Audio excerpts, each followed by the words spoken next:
বন্ধুরা, আলুর আমরা সিম্পল পাঁপড় প্রত্যেক বছর ঘরে বানিয়ে থাকি। এই আলুর পাঁপড়টাই একটু ডিফারেন্টভাবে বানাই কিংবা ডিফারেন্ট ফ্লেভার দিই, তাহলে আজকের রেসিপিটা আশা করছি আপনাদের ভীষণ পছন্দ হবে। তবে বন্ধুরা, এটা কিন্তু আলুর পাঁপড়, আর দেখতে কতটা সুন্দর লাগছে বলুন। এটা কিন্তু আমি ঘরেই তৈরি করেছি, মার্কেট থেকে কিন্তু কিনে আনিনি। নমস্কার বন্ধুরা, মিঠুস ওভেনে আপনাদের সবাইকে স্বাগত জানাই, আর ভিডিওটি লাস্ট পর্যন্ত দেখার জন্য অনুরোধ রইল।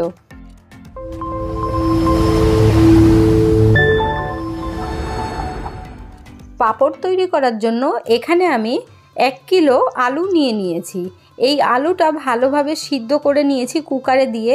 আর যখন আপনারা কুকারে সিটি দেবেন, তখন কিন্তু সিটি উঠে যাওয়ার পর তারপরে কুকারটা খুলে আলুগুলো জল থেকে বার করে নেবেন, তা না হলে আলুর মধ্যে জল ঢুকে যাবে আর আলুটা নরম হয়ে যাবে।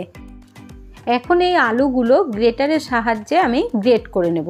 আর দেখুন, গ্রেটারের ছোট ফাঁকাটা দিয়েই গ্রেট করবেন। আপনারা চাইলে কিন্তু ম্যাশ করে নিতে পারেন, তবে গোটা গোটা থাকলে কিন্তু আলুর পাঁপড়টা ভালো হবে না, তৈরি করতেও অসুবিধে হবে। এখানে দেখুন, আমি একটা আলু গ্রেট করে নিয়েছি, এইভাবে বাকিগুলো করে নেব। আরেকটা কথা বলে দিচ্ছি বন্ধুরা, আলুগুলো কিন্তু একদম ঠান্ডা করে নিতে হবে, না হলে কিন্তু পাঁপড় করতে গেলে অসুবিধে হবে। এখানে দেখুন, সব আলুই গ্রেট করা হয়ে গেছে। এবার এই আলুর মধ্যে কিছু মশলা অ্যাড করব।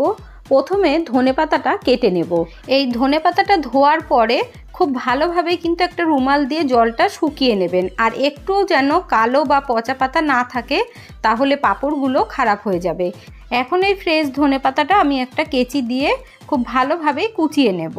আর বন্ধুরা, আপনাদের তো মনে করাতেই ভুলে গেছি যে আজকের রেসিপিটা যদি আপনাদের ভালো লেগে থাকে, তাহলে আমার চ্যানেলটিকে সাবস্ক্রাইব করে দেবেন, পাশে থাকা বেল আইকনটি দাবিয়ে দিয়ে সবার সাথে শেয়ার করবেন। একটা লাইক করতে ভুলবেন না কিন্তু। এখানে দেখুন, ধনেপাতা কাটা হয়ে গেছে। এখন এই আলুটা আমি নিয়ে নিলাম, এর মধ্যে মশলাগুলো অ্যাড করব। দিয়ে দিচ্ছি 1 টিস্পুন গোটা জিরে। জিরেটা দিলে খাওয়ার সময় মুখে পড়বে, খুব ভালো লাগবে। এখানে আমি 1.5 টিস্পুন দিয়ে দিলাম চিলি ফ্লেক্স।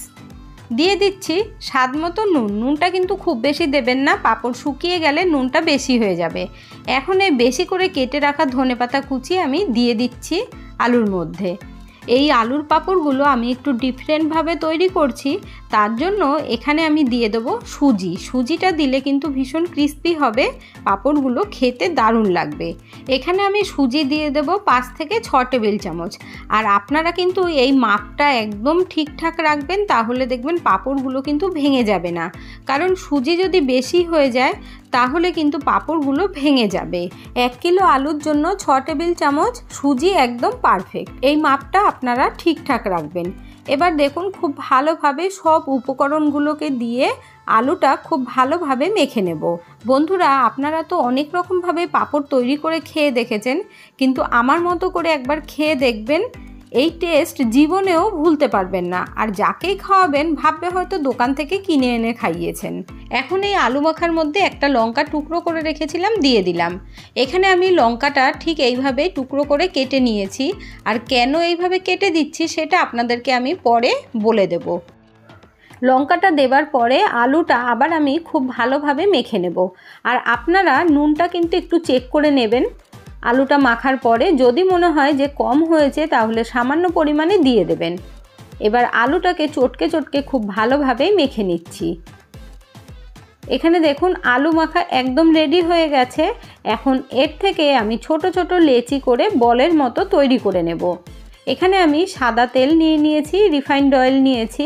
এবার হাতের মধ্যে একটু করে তেল লাগাবো, আর দেখুন 2 হাতে খুব ভালোভাবে মাখিয়ে নিতে হবে। পাঁপড়গুলো আমি খুব সহজভাবে তৈরি করব, তার জন্য ছোট ছোট বল তৈরি করে নিচ্ছি। আর আপনারা যদি একটু বড় সাইজের পাঁপড় তৈরি করতে যান, তাহলে এর থেকে আরেকটু বড় বল তৈরি করবেন। এখানে আমি লুচি সাইজের মতো বল তৈরি করে নিচ্ছি। আর একবারে যদি সব বলগুলো তৈরি করে নেওয়া হয়, তাহলে পাঁপড় দিতে কিন্তু খুব বেশি টাইম লাগে না। এই একইভাবে আমি সবগুলো বল তৈরি করে পাঁপড় দিতে চলে যাব। এখানে দেখুন, পাঁপড় দেওয়ার জন্য এখানে একটা প্লাস্টিক বিছিয়ে দিয়েছি, আর ছোট একটা প্লাস্টিক নিয়েছি।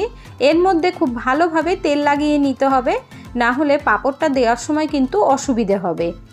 এইভাবে তেলটা লাগিয়ে নেবার পর এখানে আমি একটা আলুর বল দিয়ে দিচ্ছি। তারপর ওপর থেকে প্লাস্টিকটা চাপা দিতে হবে এইভাবে। তারপরে একটা ভারী প্লেট নিয়েছি, এইভাবে বসিয়ে চাপ দিয়ে পাঁপড়টাকে বড় করে নিতে হবে। তারপরে এই প্লেটটাকে সরিয়ে আঙুলের সাহায্যে পাঁপড়টাকে আরেকটু বড় করে দিতে হবে। আপনারা ছোট বড় আপনাদের ইচ্ছে মতো রাখতে পারেন। আর যারা পাঁপড় তৈরি করতে পারেন না, এইভাবে একবার ট্রাই করবেন, দেখবেন খুব ইজিলি তৈরি করতে পারবেন। এখন দেখুন প্লাস্টিকটাকে উপর থেকে সরিয়ে নিয়েছি। এবার নিচের প্লাস্টিকটাকে ধরে এইভাবে উল্টে দেবেন আর আস্তে আস্তে করে ওপর থেকে প্লাস্টিকটা তুলে নেবেন। দেখুন কত সুন্দর পাঁপড় তৈরি করা হয়ে গেল।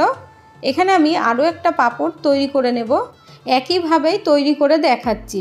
আর সত্যি কথা বলতে অতিরিক্ত রোদ, তার জন্য কিন্তু ভিডিওটা করতে একটু অসুবিধে হয়েছে, হয়তো একটু পরিষ্কার আসেনি ভালোভাবে, প্লিজ আপনারা ক্ষমার চোখে দেখবেন। দেখুন কত সুন্দর করে পাঁপড়টা তৈরি করে নিচ্ছি।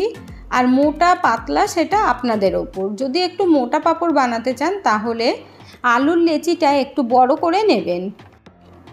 এই আলুর পাঁপড়গুলো তৈরি করা কিন্তু খুবই সহজ, শুধু সুজির মাপটা ঠিকঠাক রাখবেন, না হলে কিন্তু পাঁপড়গুলো একদম মুচমুচে হয়ে ভেঙে যাবে। প্লাস্টিকটা ধরে যখন আলুর পাঁপড়টাকে দেবেন নিচে, তখন কিন্তু এরকম চারিদিক থেকে একটু আঙুল দিয়ে চেপে নেবেন, দেখবেন খুব আরামসেই উঠে যাচ্ছে। এখানে দেখুন বন্ধুরা সব পাঁপড়গুলো খুব সুন্দরভাবেই দেওয়া হয়ে গেছে আর অনেকগুলো পাঁপড় তৈরি করে নিয়েছি। দেখুন কালারটাও কিন্তু খুব সুন্দর এসেছে ধনেপাতা আর লঙ্কার জন্য। এখন এই পাঁপড়গুলো শুকনো হওয়া পর্যন্ত ওয়েট করতে হবে। এখানে দেখুন বন্ধুরা কতটা সুন্দর তৈরি হয়েছে পাঁপড়গুলো, আর কি দারুণ লাগছে বলুন তো। আর এখানে দেখুন যে লঙ্কাটা কেটে দিয়েছি, তার জন্য লঙ্কাগুলো কিন্তু খুব সুন্দরভাবে বোঝা যাচ্ছে। আর চিলি ফ্লেক্স দিলে তাহলে সেগুলো কিন্তু চোখে পড়ে না অতটা, এই জন্যই আমি লঙ্কা কেচি দিয়ে কেটে দিয়েছি। আর পাঁপড়গুলো কিন্তু দারুণ হয়েছে, ভীষণ মচমচে হবে ভাজার পরে। দেখুন কালারটাও কিন্তু দারুণ লাগছে। তাহলে আপনারাও কিন্তু এইভাবে আমার মতো করে তৈরি করে নিতে পারবেন। একদম ডিফারেন্ট টেস্ট, ডিফারেন্ট দেখতে, সব কিছুই একদমই আলাদা। এই রেসিপিটা আপনাদের কিন্তু আগে কখনোই দেখাই হয়নি। এই পাঁপড়গুলো দেখে আপনাদের মনে হচ্ছে কি না যে মার্কেট থেকে কেনা, কিন্তু কত সুন্দর কত সহজভাবে ঘরেই তৈরি করা যায়। এখন আমি দুটো পাঁপড় ভেজে আপনাদেরকে দেখিয়ে দিচ্ছি। এখানে আমি কড়াইয়ের মধ্যে তেল দিয়ে গরম করে নিয়েছি, তারপরে একটা পাঁপড় ছেড়ে দিলাম, একটা চিমটার সাহায্যে উল্টে পাল্টে ভেজে নিচ্ছি। আপনারা এইভাবে আলুর পাঁপড় তৈরি করে 4 থেকে 5 মাস ঘরে রেখেই খেতে পারবেন। মাঝে মধ্যে একটু রোদ দেখালেই দেখবেন হয়ে গেছে। আরেকটা আমি ভেজে নিচ্ছি। এই রেসিপিটা অবশ্যই কিন্তু আপনারা বাড়িতে একবার ট্রাই করবেন, তারপরে কমেন্ট করে জানাবেন যে আপনাদের কেমন লাগলো। এখানে আমি দুটো পাঁপড় দুই রকম করে ভেজেছি, একটা একটু ডিপ করে ভেজেছি আর একটা একটু হালকা করে ভেজেছি। আর এখন একটা পাঁপড় ভেঙে আপনাদেরকে দেখিয়ে দিচ্ছি যে কতটা মচমচে হয়েছে। একটু আওয়াজের প্রবলেম হয়েছে, কারণ আমি চিমনি চালিয়েছিলাম, ওটা বন্ধ করতে ভুলে গেছি। শুনে নিলেন তো বন্ধুরা যে কতটা মচমচে হয়েছে। এইভাবে আলুর পাঁপড় বানিয়ে সন্ধেবেলা এনজয় করুন চায়ের সাথে, আর গরম গরম ভাত আর ডালের সাথেও দারুণ লাগবে। এতক্ষণ ধৈর্য ধরে ভিডিওটি দেখার জন্য অসংখ্য ধন্যবাদ। ভালো থাকবেন, সুস্থ থাকবেন, দেখা হচ্ছে পরের ভিডিওতে। Thank you.